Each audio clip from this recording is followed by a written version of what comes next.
Praise the Lord. जय मसीह की. Welcome to walking on water Wednesday's.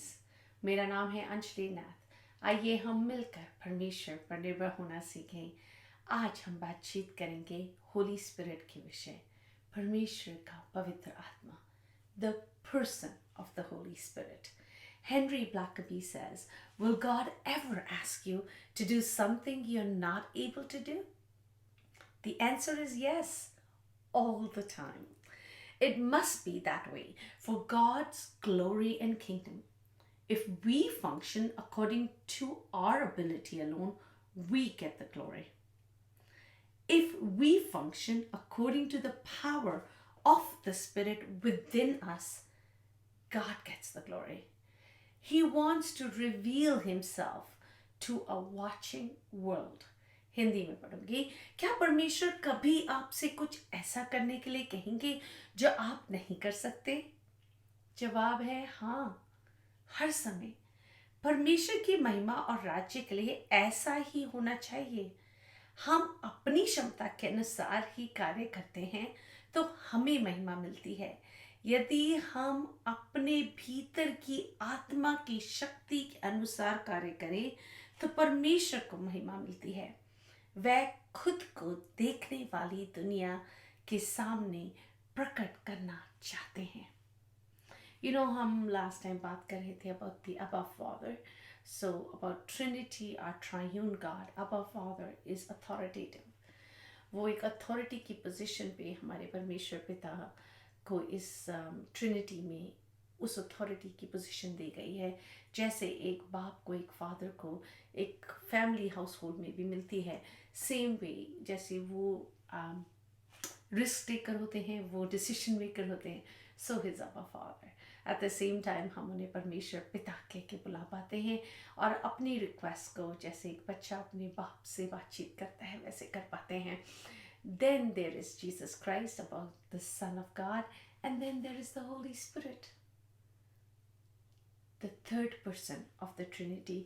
हम पवित्र आत्मा के गिफ्ट्स के नाम बात करते हुए पवित्र आत्मा द पर्सन ऑफ गॉड के विषय बातचीत करेंगे.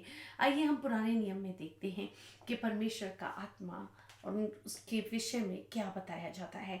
उत्पत्ति 1:2 में लिखा है, पृथ्वी बेडौल और सुनसान पड़ी थी और गहरे जल के ऊपर अंधियारा था तथा परमेश्वर का आत्मा जल के ऊपर मंडराता था. Spirit of God was hovering over the waters. So परमेश्वर का आत्मा was always there since the beginning of the Bible. भजन संहिता 51:11 में दाऊद कहते हैं, मुझे अपने सामने से निकाल ना दे और अपने पवित्र आत्मा को मुझसे अलग ना कर. Back in the Old Testament, Dawood परमेश्वर की आत्मा को मेंशन कर रहे हैं. वो कह रहे हैं, do not take your holy spirit away from me. यह Ezekiel 36:26 और 27 में लिखा है, मैं तुमको नया मन दूंगा और तुम्हारे भीतर नई आत्मा उत्पन्न करूंगा और तुम्हारी देह में से पत्थर का हृदय निकाल कर तुमको मांस का हृदय दूंगा. मैं अपना आत्मा तुम्हारे भीतर देकर ऐसा करूंगा कि तुम मेरी विधियों पर चलोगे और मेरे नियमों को मानकर उनके अनुसार करोगे. So the Parmeshwar's spirit, the spirit of the sovereign God was always there. जैसे Colossians में लिखा है ना, यीशु मसीह हमेशा से उत्पत्ति से पहले थे. इससे पहले God created the heavens and the earth. Same way परमेश्वर का आत्मा भी हमेशा से है. It's different कि जब जीसस का ascension हुआ and he said, wait to the disciples unless you receive power. And then on the day of Pentecost, Holy Spirit came. And then it resided amongst the disciples, amongst the people around. और ऐसे परमेश्वर का आत्मा मनुष्य के अंदर काम करने लगा. In and around us, we are surrounded by the Holy Spirit. अगर परमेश्वर का आत्मा ही ना हो तो कैसे हम परमेश्वर को जानेंगे, पहचानेंगे? कैसे हम परमेश्वर की बातों को समझेंगे अगर परमेश्वर का आत्मा ही हमें ना सिखाए? ज़करिया 4:6 में लिखा है, तब उसने मुझे उत्तर देकर कहा, जरुब्बाबेल के लिए यहोवा का यह वचन है, ना तो बल से ना शक्ति से परंतु मेरी आत्मा के द्वारा होगा. मुझ सेनाओं के यहोवा का यही वचन है. परमेश्वर का आत्मा उन चीज़ों को पृथ्वी पर अकम्प्लिश कर पाते हैं जो मनुष्य अपनी एबिलिटी में नहीं कर सकते, क्योंकि वो परमेश्वर की सामर्थ को रिप्रेजेंट करते हैं. लूका 1:35 में जब स्वर्गदूत मरियम से मिलने आते हैं और उन्हें इस सुसमाचार को देते हैं, वो कहते हैं, स्वर्गदूत ने उसको उत्तर दिया, पवित्र आत्मा तुझ पर उतरेगा और परम प्रधान की सामर्थ तुझ पर छाया करेगी, इसलिए वह पवित्र जो उत्पन्न होने वाला है परमेश्वर का पुत्र कहलाएगा. पवित्र आत्मा तुझ पर उतरेगा. That's how it's gonna happen. परमेश्वर का आत्मा ही उस चीज को अकम्प्लिश कर पाएगा. प्रेरितों के काम 10th chapter 38 वर्स में लिखा है, परमेश्वर ने किस रीति से यीशु नासरी को पवित्र आत्मा और सामर्थ से अभिषेक किया, वह भलाई करता और सबको जो शैतान के सताए हुए थे अच्छा करता फिरा, क्योंकि परमेश्वर उसके साथ था. पवित्र आत्मा की सामर्थ के द्वारा यीशु मसीह भी वो आश्चर्य काम कर पा रहे थे. He needed the power of the Spirit of God.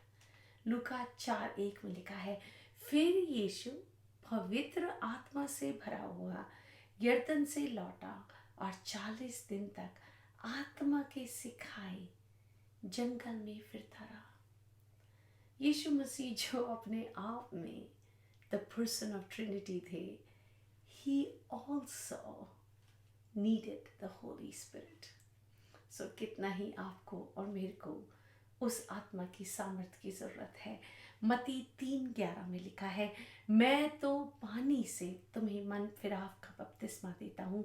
यूहन्ना बपतिस्मा देने वाले इस चीज को कहते हैं, परंतु जो मेरे बाद आने वाला है, दैट इज यीशु मसीह, वह मुझसे शक्तिशाली है, मैं उसकी जूती उठाने के योग्य नहीं. वह तुम्हें पवित्र आत्मा और आग से बपतिस्मा देगा. सो यीशु मसीह जिनको खुद पवित्र आत्मा के द्वारा वो 40 दिन 40 रात का उपवास कर रहे थे, आश्चर्य कर्म कर रहे थे. Now comes a time where Yeshu Masih is going to ascend to heaven and then the Holy Spirit is going to come.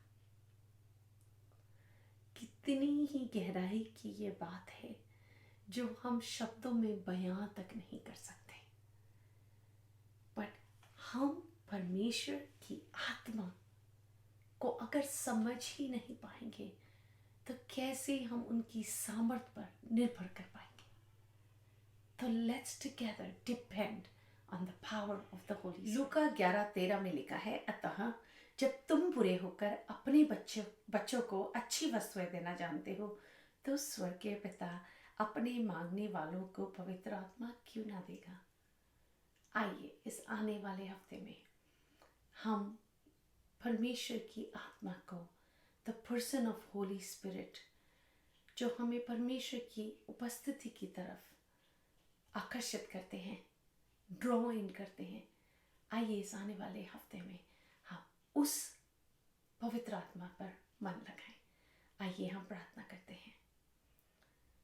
पिता, मैं यीशु के नाम से आपके समीप आती हूँ और आपका धन्यवाद करती हूँ, क्योंकि आप ही का वचन कहता है, ना तो बल से ना तो शक्ति से पर मेरी आत्मा के द्वारा ये पहाड़ टल जाएगा. खुदावंद, सचमुच यीशु मसीह हम आपका धन्यवाद करते हैं कि आपने अपनी आत्मा अपने लोगों को दी है खुदावंदा। क्यों नहीं एक पिता अपने बच्चों को वो सहायक देगा जो उनकी मदद कर सकता है इस जर्नी ऑफ लाइफ में। सो हम धन्यवाद करते हैं अब्बा पिता कि आपने हमसे सिर्फ प्रेम ही नहीं करा, यीशु मसीह के द्वारा प्लान ऑफ सैल्वेशन ही नहीं दिया, पर अपना सहायक, काउंसलर, गाइडर, हमें ये पवित्र आत्मा भी दिया है। और हम आपका धन्यवाद करते हैं कि उनकी सहभागिता के साथ हम आपको, आपके वचन को समझ पाते हैं। हर चीज़ में, हर बात में आपको धन्यवाद देते हुए सारा आदर, सारी महिमा, सारा इज्जत जलाल आप ही को मिले। यीशु के नाम से मांगती हूँ, सुन और दया से ग्रहण करें। आमीन। God bless you. Stay blessed. Stay safe.